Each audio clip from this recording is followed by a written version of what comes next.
यादों में बहुत ताकत होती है, वो कल को आज में ज़िंदा रखती है।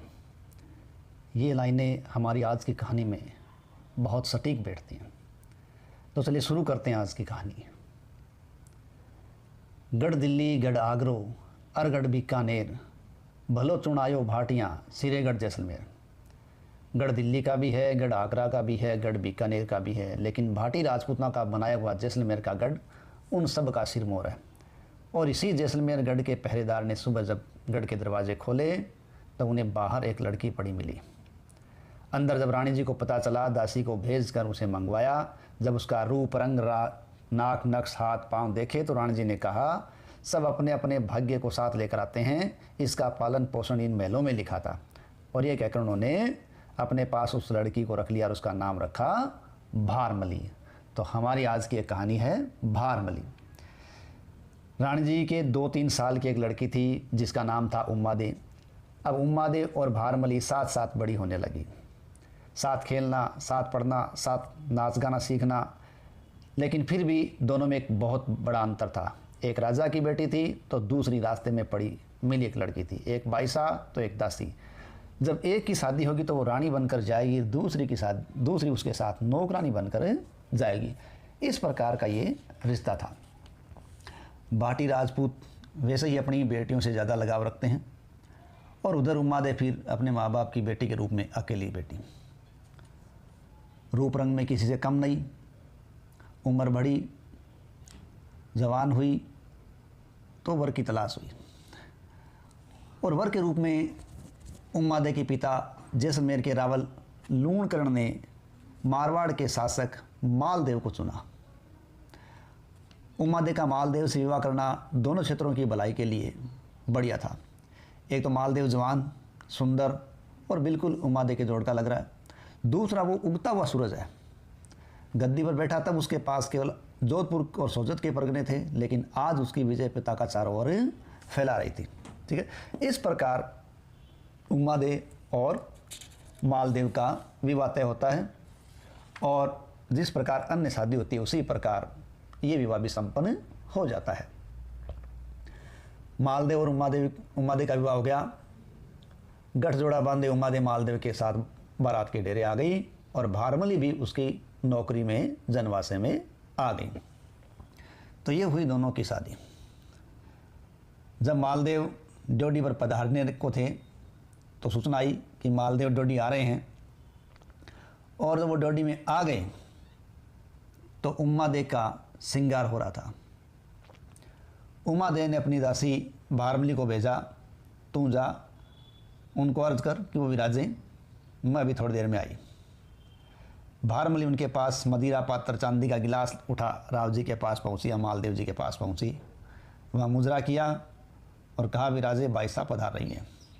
लेकिन मालदेव पूरी जवानी में चूर था, ऊपर से उरे राज का नशा था। उसे जैसे ही भारमली ने शराब का गिलास भरकर जब मालदेव जी को दिया और आगे हाथ बढ़ाया तो मालदेव ने हाँ आओ देखा न ताव, झट से उसकी बाह पकड़कर खींच ली और उसे अपनी गद्दी पर बैठा लिया और कहा, तेरी बाईसा ना सही तू ही सही। थोड़ी देर बाद जब वहाँ उम्मा दे का आना हुआ और उन्होंने जब मालदेव जी के साथ भारमली को देखा, दोनों को एक ही गद्दी पर देखा, तो उसी वक्त उन्होंने प्रण ले लिया कि वो न तो राव जी के साथ रहेगी ना उनसे बोलेगी। और दूसरे दिन वो अपना रथ जुतवा कर साथ ले गई और उम्मा दे जोधपुर के लिए रवाना हो गई। और इधर भारमली है वो मालदेव के साथ रही। जैसे जैसे बात आगे बढ़ी, उम्मा दे के परिवार तक बात पहुंची। उन्होंने उसे समझाया कि तू अपनी जगह है, भारमली अपनी जगह है, थोड़े दिनों बाद राव जी उससे तंग आ जाएंगे, अपना गुस्सा छोड़ दो, जो हो गया सो हो गया, बात को आगे मत बढ़ाओ, वापस मालदेव जी के पास चले जाओ। लेकिन उम्मा दे तो टस से मस नहीं हुई। इस प्रकार समय बीतता गया। एक दिन राव जी जोधपुर आए और ये कोशिश करने लगे कि किसी प्रकार दोनों की बात बन जाए। एक बार उन्होंने चारण कवि ईश्वरदास जी से बात हो रही थी। जब चारण कवि ईश्वरदास जी से बात हो रही थी तो उसी में कवि ने एक नायिका का सुंदर और सजीव वर्णन कर दिया। ऐसा वर्णन किया जैसे नायिका उनके सामने खड़ी हो। उस नायिका का वर्णन सुनकर मालदेव के मुंह से हल्की सी पीड़ा भरी आह निकली और उन्होंने इस सरदार जी की बात को टोकते हुए पूछा, अन्नदाता ये कैसा निशांस है? इस सरदार जी ने मालदेव को पूछा। मालदेव ने कहा, आपने नायिका के वर्णन को सुनकर मुझे भटियाणी रानी उम्मा दे याद आ गई, मानो आप उम्मा दे का ही वर्णन कर रहे हो। फूलों जैसी वो सुंदर, केसर जैसी उसकी उजली काया, पान जैसी पतली, लौंग जैसी चरपरी, मेरे लिए तो उसके बराबर कोई नहीं, लेकिन अब उसका होना न होना मेरे लिए तो बराबर है। वो जिद के मारे मेरे साथ आएगी नहीं और हाथ जोड़कर लाना मेरी शान के खिलाफ है। तब कविराज ने कहा, हुक्म हो तो उम्मा दे को मना के आपके चरणों में हाजिर करूं। मालदेव को इतना सुनना था, उन्होंने कहा, कविराज यदि उम्मा दे को मनाकर मेरे पास ले आओ तो मैं आपको मुंह मांगा इनाम दूंगा और मुंह मांगी आपको जागिर दूंगा।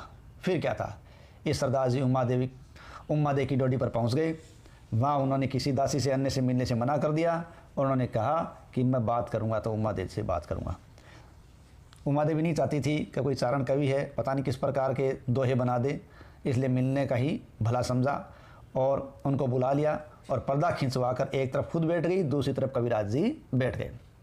कविराज ने आकर मुजरा किया, उम्मा दे चुप रही। इस हजाजी वारेट कविराज ने दोबारा मुजरा किया, लेकिन उम्मा दे फिर भी चुप रही।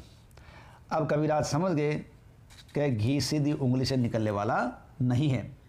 तब उन्होंने क्या किया, उम्मा दे को उसके परिवार के पूर्वजों के बारे में बताना शुरू कर दिया और इसी कड़ी में उन्होंने बताया कि उनके पूर्वज दुर्जन साल जी का तो कटा हुआ सिर भी वाह वाह है बोल उठा जब चारणों और गायकों ने वीरता के बखान किए। तब तो आप तो जीती जागती हो, तो आप पत्थर क्यों बनी बैठी हो? 3 बार मुजरा कर दिया और आपने कोई जवाब नहीं दिया। इस प्रकार अपने पूर्वजों की जो तारीफ सुनकर उम्मा दे पानी पानी हो गई और बोली, बारेठ जी ये बात नहीं है, मैं तो देखना चाहती थी कि चारणों की ज़बान में कितनी शक्ति होती है, फरमाओ क्या हुक्म है। कविराज ने कहा, पहले वचन दो। लेकिन उम्मा दे बोली, वचन क्या दूं? मेरे ख़ानदान में किसी ने भी चारण कवि को कभी किस चीज़ के लिए मना किया है क्या? तब कविराज ने कहा, तो जिद छोड़ दो और जोधपुर पधारो। उम्मा दे ठंडी पड़ गई। उन्होंने कहा, कविराज ये बात आपके मांगने लायक नहीं है, आप अपने खुद के लिए जो मांगो वो तैयार है, प्राण मांगो तो वो भी हाजिर है। लेकिन कविराज ने कहा, मुझे जो मांगना था सो मांग लिया, वचन देकर यदि राजपुतानी मुकरती है तो मुकर जाए। अब इस प्रकार उम्मा दे वचन में बन चुकी थी और इस दादी ने राजपूत वंशों के और भाटी कुल के वचन निभाने के एक के बाद एक कई किस्से सुनाने शुरू कर दिए और उम्मा दे जोधपुर जाने को राजी हो गई। बारेठ जी ने उसी समय पालकी निकलवाई, डोडी पर लगवा दी और कूच का हुक्म दे दिया और उम्मा दे की सवारी जोधपुर नगर में घुसी। शहर भर में हौला हो गया, उम्मा दे ने हट छोड़ दी, उम्मा दे जोधपुर आ गई, उम्मा दे ने हट छोड़ दी, उम्मा दे जोधपुर आ गई। इधर रास्ते में चलते आसाजी चारण ने जब पालकी देखी तो पूछा, ये किसकी सवारी है? लोगों ने कहा, ये भटियाणी रानी उम्मा दे की सवारी है, उसकी पालकी है, उम्मा दे ने हट छोड़ दिए और वो अब जोधपुर आ गई है। अब आसाजी चारण ने सोचा, ये तो गजब हो गया कि बारेठ ने तो एक औरत का स्वाभिमान तोड़वा दिया।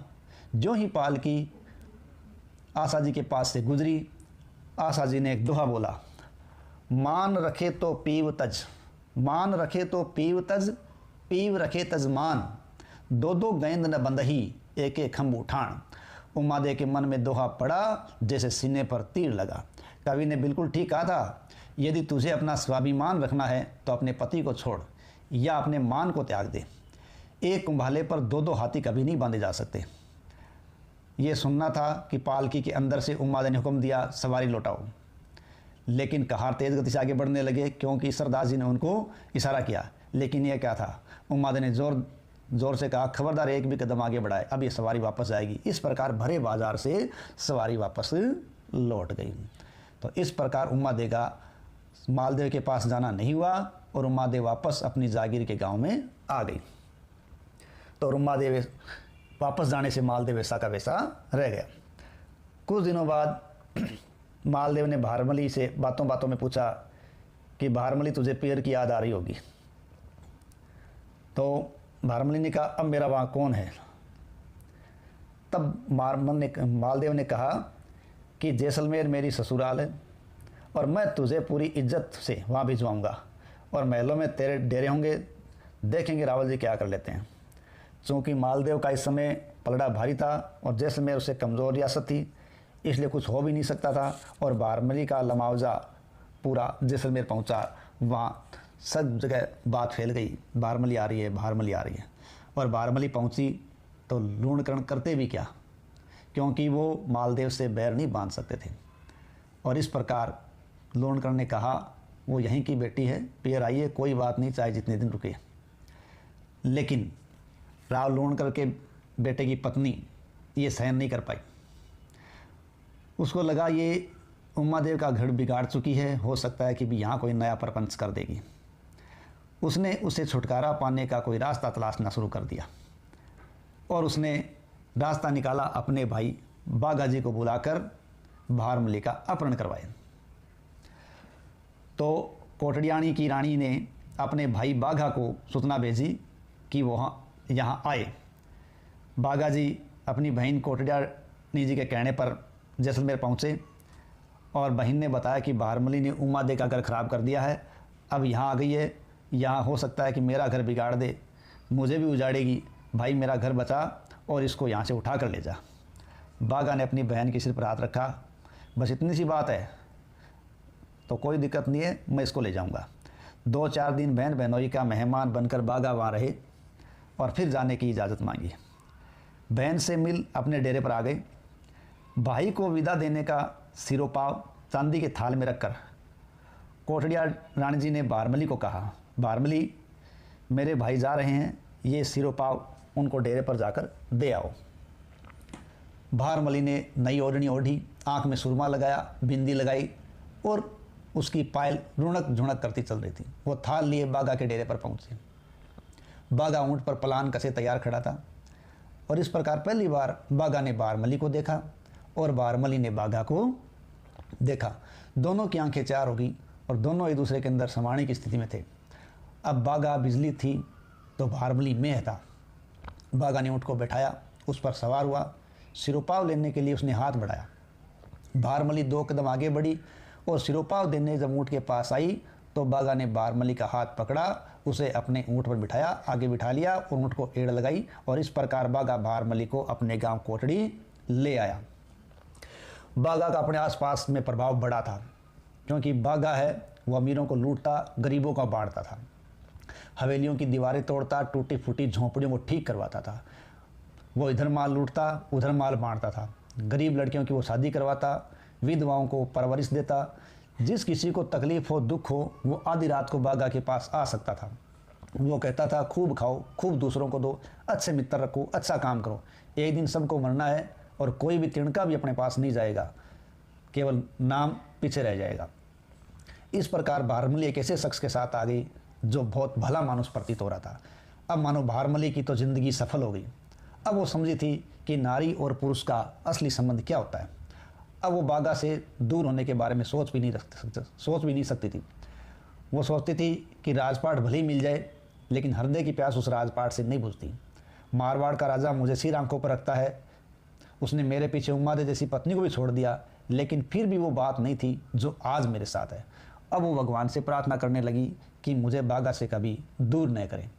और इस प्रकार बाघा भी भारमली से दूर नहीं रह पा रहा था और दोनों एक दूसरे के प्यार में गहरी से डूबे हुए थे। लेकिन इधर मालदेव को चैन नहीं था।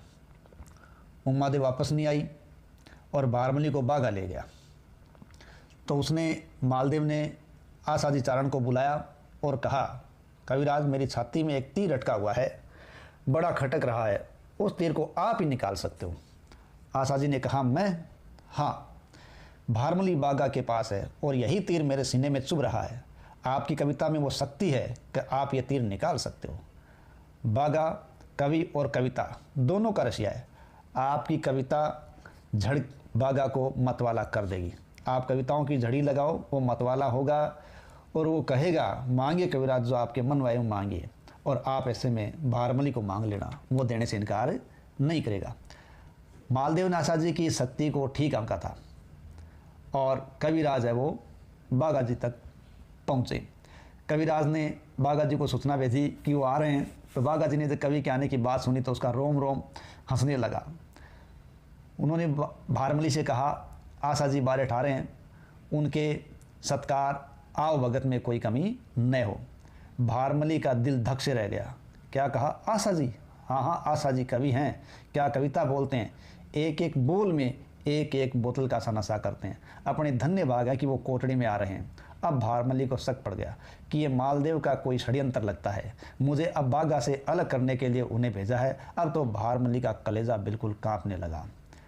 यह पंक्तियाँ आ रही दिमाग में कि अच्छे लोगों को ढूंढना मुश्किल होता है, लेकिन उनको छोड़ना और भी मुश्किल हो रहा है। अब भारमली की थी कि मुझे कहीं मालदेव के षड्यंत्र में फंसकर बागा को छोड़ना नहीं पड़े।